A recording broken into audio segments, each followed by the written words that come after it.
Oil refineries की upgradation के लिए मशीनरी दरामद पर सेल्स टैक्स एडजस्ट करने का फैसला। कस्टम ड्यूटी सिफर होगी। ब्राउनफील्ड रिफाइनरी पॉलिसी में तरमीम होगी। पेट्रोलियम डिवीजन ने पॉलिसी को हतमी मंजूरी के लिए काबीना को भिजवा दिया। दुकानदारों के लिए फिक्स टैक्स स्कीम। एक सफ़े का रिटर्न फॉर्म मुतारिफ। मजमूई टर्नओवर पर 1% टैक्स लिया जाएगा। सालाना 20 करोड़ रुपए तक टर्नओवर वाली एक दुकान के मालिकान फायदा उठा सकेंगे। हुकूमत को 50 अरब रुपए से जायद आमदन मुतवक्के। गडानी शिपयार्ड में 8 साल बाद शिप रीसाइक्लिंग दोबारा शुरू। 7 जहाज लंगरअंदाज हो गए। और इंटरनेशनल मार्केट में क्रूड ऑयल की कीमतों में इजाफे का सिलसिला जारी है। मजीद 1.5% इजाफा हुआ है। बरतानवी ब्रेंट 85, WTI की $80 फी बैरल में ट्रेडिंग जारी। और अब कुछ रुख करेंगे गैर मुल्की करेंसीज का। इंटरबैंक में डॉलर की कदर को देखा जाए तो रोज की तरह आज भी 1 पैसे की कमी हुई है, जिसके बाद कीमत 278 रुपए पर आ गई। यूरो को देखें तो इसमें इसकी कदर में 78 पैसे ये महंगा हुआ है। बरतानवी पाउंड 29 पैसे बढ़कर 371 रुपए 67 पैसे पर आ गया है। बात कर लेते हैं गोल्ड के हवाले से। मुल्क में सोने की कीमत में 2 दिन कमी के बाद इजाफा हुआ है। 900 रुपए महंगा हुआ है। कीमत 4,25,000 रुपए पर पहुंच गई है। और 10 ग्राम सोने के रेट्स भी आपको बताएं तो 771 रुपए इसमें इजाफा हुआ। इंटरनेशनल मार्केट के हवाले से आपको ये बताते चलें कि $9 फी ओंस महंगा हुआ है, जिसके बाद इसकी कीमत $4,026 पर आ गई है। आज के प्रोग्राम में हम मुख्तलिफ मौज़ूआत पर बात करेंगे। 3 अहम मौज़ूआत हैं जिसका जिक्र करेंगे। फार्मास्यूटिकल इंडस्ट्री की बात करेंगे, सोलर पैनल्स के हवाले से भी आपको अपडेट करेंगे, और सी फूड इंडस्ट्री के अंदर क्या पेशरफ्त हो रही है ये भी आपको बताएंगे। लेकिन सबसे पहले बात करते हैं फार्मास्यूटिकल की, जो बड़े एक्सपोर्ट सेक्टर्स के होते हुए तकरीबन छुप जाता है। ये तेजी से उभरता हुआ एक शोबा है। इस वक्त मुल्क में 700 से ज्यादा फार्मा कंपनियां काम कर रही हैं। मार्केट का वॉल्यूम भी 3 अरब 50 करोड़ डॉलर तक पहुंच चुका है। अगर फार्मा सेक्टर की एक्सपोर्ट्स की बात की जाए तो वॉल्यूम $457 मिलियन तक पहुंच गया है। इस सेक्टर को दरपेश मुश्किलात के हवाले से आपको ये बताते चलें कि चंद साल पहले जब इंपोर्ट्स पर सख्त पाबंदियां लगाई गई थी तो फार्मास्यूटिकल कंपनियों को एलसीज ना खुलने पर खाम माल मंगवाने में मुश्किलात का सामना करना पड़ा था। फिर जब भारत ने पाकिस्तान से तजारत बंद कर दी तो यह भी मुल्की फार्मा इंडस्ट्री के लिए एक बड़ा झटका साबित हुआ, क्योंकि खाम माल का ज्यादातर हिस्सा भारत से मंगवाया जाता था। लेकिन ऐसे में मार्केट ने अपनी तमाम तवज्जो अब चीन पर लगाई है और खाम माल का ज्यादातर हिस्सा चीन से मंगवाया जा रहा है। हुकूमत की जानिब से भी इस शोबे पर तवज्जो दी जा रही है। वैक्सीन की मकामी तैयारी पर भी अक्सर बात होती है और खाम माल मुल्क में तैयार करने के लिए चीन के साथ ताउन भी किया जा रहा है। इस सिलसिले में दोस्त मुल्क के साथ मिलकर एपीआई या इसे एक्टिव फार्मास्यूटिकल इंग्रेडिएंट्स भी कहा जाता है, ये मैन्युफैक्चरिंग प्लांट्स मुल्क में लगाने पर काम भी किया जा रहा है। 17 जुलाई को मुल्क में B2B कॉन्फ्रेंस होने जा रही है, जिसमें चीन की 160 कंपनियां शरीक होंगी। आज मुस्तफा कमाल साहब ने भी इसका जिक्र किया। मार्केट ज़राए के मुताबिक चीन की जानिब से पाकिस्तान की जो फार्मा इंडस्ट्री है इसमें $1 अरब की सरमायाकारी मुतवक्के है। वफाकी वजीर सेहत मुस्तफा कमाल ने जब आज कॉन्फ्रेंस की तो उसको गेम चेंजर साबित, उन्होंने कहा कि गेम चेंजर साबित होगा और इसमें सरप्राइजिंग एग्रीमेंट्स भी शामिल होंगे। MOUs नहीं होंगे, एग्रीमेंट्स भी होंगे। इस पर आज बात करने के लिए हमारे साथ मौजूद हैं पाकिस्तान फार्मास्यूटिकल मैन्युफैक्चरर्स एसोसिएशन के साबिक चेयरमैन तौकीर। उनसे बात करेंगे और जानने की कोशिश करेंगे इस वक्त फार्मा इंडस्ट्री की क्या मुश्किलात हैं, क्या चैलेंजेस है और आने वाली कॉन्फ्रेंस में क्या होने जा रहा है। बहुत शुक्रिया तौकीर साहब हमें ज्वाइन करने के लिए। तौकीर साहब, Islamabad Pakistan China health care investment conference host करने जा रहा है और $1 अरब इन्वेस्टमेंट के मुआहदों का भी कहा जा रहा है। मुस्तफा कमाल साहब को भी आज हमने सुना, उन्होंने प्रेस कॉन्फ्रेंस में ये इशारा दिया कि सरप्राइज B2B एग्रीमेंट्स होने जा रहे हैं, सिर्फ MOU नहीं होंगे।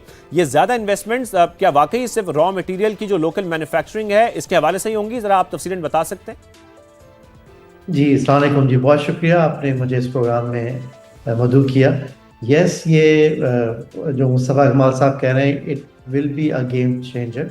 और देखिए, जैसे फार्मास्यूटिकल इंडस्ट्री आज से 2 साल पहले बहुत क्राइसिस में थी, कुछ आपने जैसे जिक्र किया, और जैसे ही गवर्नमेंट ने फरवरी 2024 में डीरेगुलेशन पॉलिसी दी तो फार्मास्यूटिकल इंडस्ट्री ने एक्सेस ऑफ मेडिसिन को बेहतर किया और रिकॉर्ड हमारी ग्रोथ आई है एक्सपोर्ट में 34%, विच इज़ आफ्टर 25 ईयर्स हम ये देख रहे हैं कि ये गवर्नमेंट ने जो हमें सपोर्ट की तो एक्सपोर्ट बढ़ी।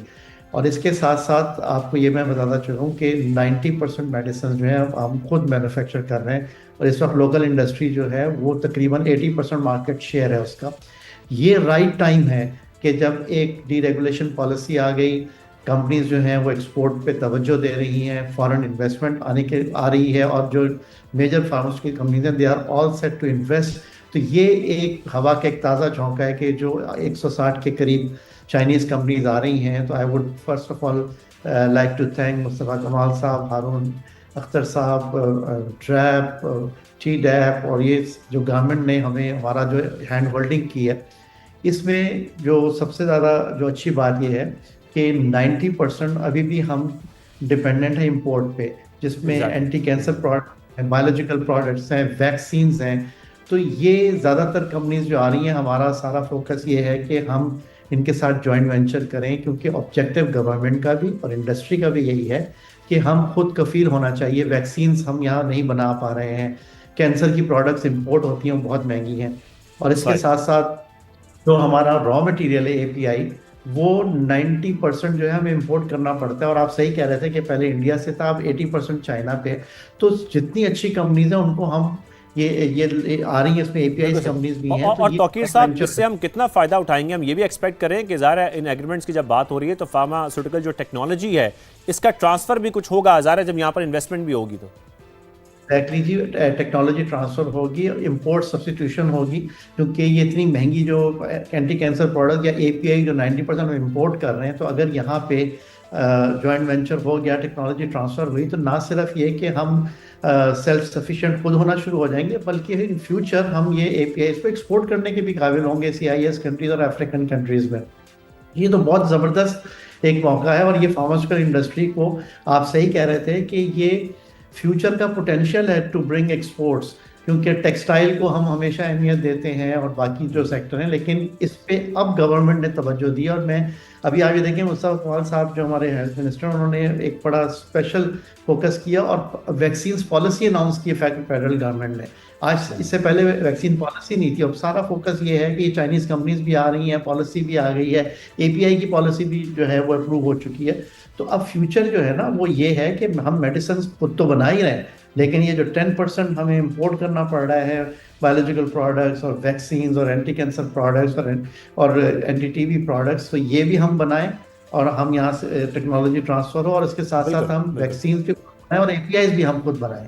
तो ये बहुत और अच्छा वो है। तौकीर साहब, लेकिन थोड़ा सा अगर मैं इसको ऐसे बात को शेप अप करूं, क्योंकि ज़ाहिर है हमने रिसेंटली देखा है बहुत सारी कॉन्फ्रेंसेज होती हैं, मुलाकातें होती हैं, B2B मुलाकातें भी होती हैं, उसमें MOU साइन होते हैं, लेकिन वो बात फिर एग्रीमेंट्स तक नहीं जाती और यही वजह बनती है कि हमारे यहाँ इन्वेस्टमेंट पर इतनी नहीं हो पाती। इस वक्त जो ये कॉन्फ्रेंस होने जा रही है इस्लामाबाद में, इसको आप कितनी अहमियत का हामिल देख रहे हैं? देखिए, ये आप सही कह रहे हैं। इसमें अभी 1.5-2 महीना पहले CPHI हुई है चाइना में, तो हमारी इंडस्ट्री के बहुत से लोग वहाँ गए हुए थे और वहाँ पे वो ऑलरेडी काम करके आए हैं। अब ये है कि ये खाली MOU नहीं है, एग्रीमेंट्स भी हो रहे हैं। I know many important companies जो कि इस्लामाबाद वहाँ जा रही हैं, कुछ MOU साइन भी होंगे, लेकिन अच्छी जो चीज़ ये है कि अब ये एग्रीमेंट हो रहे हैं।